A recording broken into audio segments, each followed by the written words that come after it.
The Spanish Grand Prix heralds the return of wheel spin reducing traction control and other driver aids. International stars such as Michael Douglas and Catherine Zeta-Jones are here to see this milestone race in person. Patrick Kluivert mingles with Michael Schumacher, who takes his fourth pole of the season. He shares the front row with Mika Häkkinen, who discusses his chances with King Juan Carlos. Jacques Villeneuve lines up seventh. Launch Control's first victim is David Coulthard. Third on the grid will shortly become a frustrating last, if he can get going again.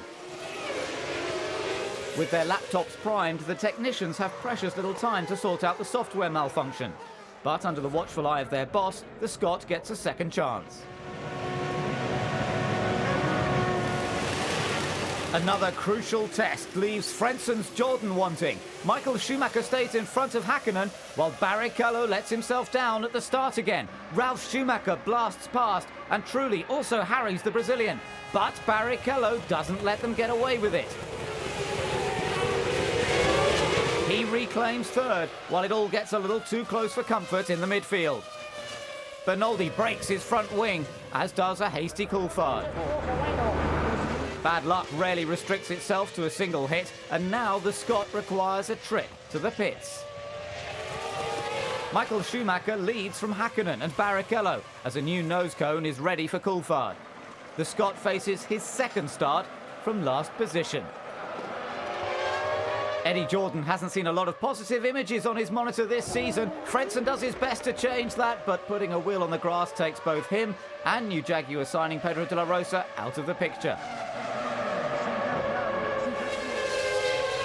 A home race to forget for de la Rosa. Michael Schumacher is still in front, but can't relax for a second with Häkkinen so close. The lap times indicate to Patrick Head that Montoya is being held up. The Colombian could get past fifth place Trulli during the first round of stops.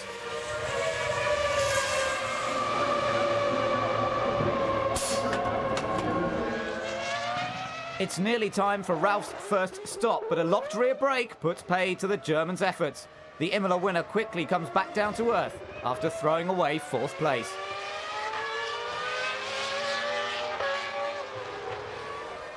The first round of stops has been rough on Trulli as he loses another place to Villeneuve's BAR. Montoya and the Canadian are on course for good results, but getting to the checkered flag has been a big problem for them this season.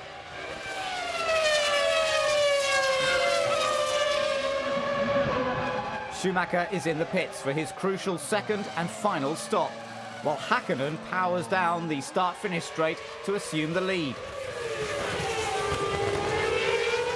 All eyes focus on Häkkinen, and he hardly needs instructions on what to do now.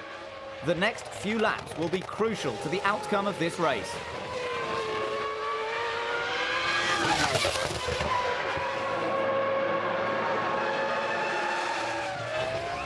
A potential podium position looks secure for Barrichello until mechanical problems intervene.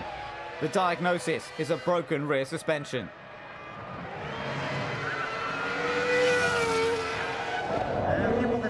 Häkkinen's race hangs in the balance. Can he win his first Grand Prix of the season at Schumacher's expense?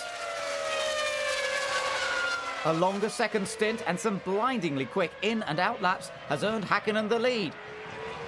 His wife Erja leads the celebrations in the McLaren garage. Schumacher must feel like he's suffering from déjà vu as another McLaren disappears into the distance. Fortunately for the German, it's just Coulthard unlapping himself. However, this slight drop in pace could be the byproduct of bad vibration on his final set of tyres. The way is clear for Mika Häkkinen to get back into championship contention. It's the last lap, and he's got a substantial lead. But in a cruel twist of fate, the former world champion suddenly slows.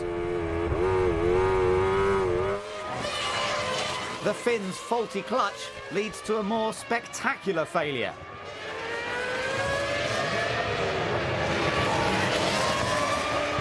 Frustration doesn't even begin to describe how he and his wife are feeling at the moment. The terminally wounded McLaren is finally laid to rest, handing the race win on a silver platter to Michael Schumacher. It's hardly the most well-deserved win he's ever scored, but 10 championship points are always gratefully received.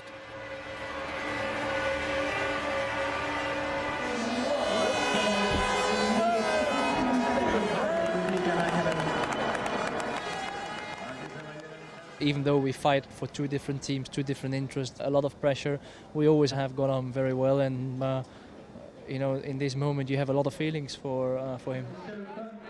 Häkkänen's catastrophe has allowed two other drivers to make history. Second place Juan Pablo Montoya earns his first trip to a Formula One podium, while Jacques Villeneuve gives BAR their first top three finish. The dignitaries quickly evacuate the podium before the champagne shower begins, and Villeneuve shows no sign of ceremonial rustiness despite it being 41 races since he last sprayed the bubbly.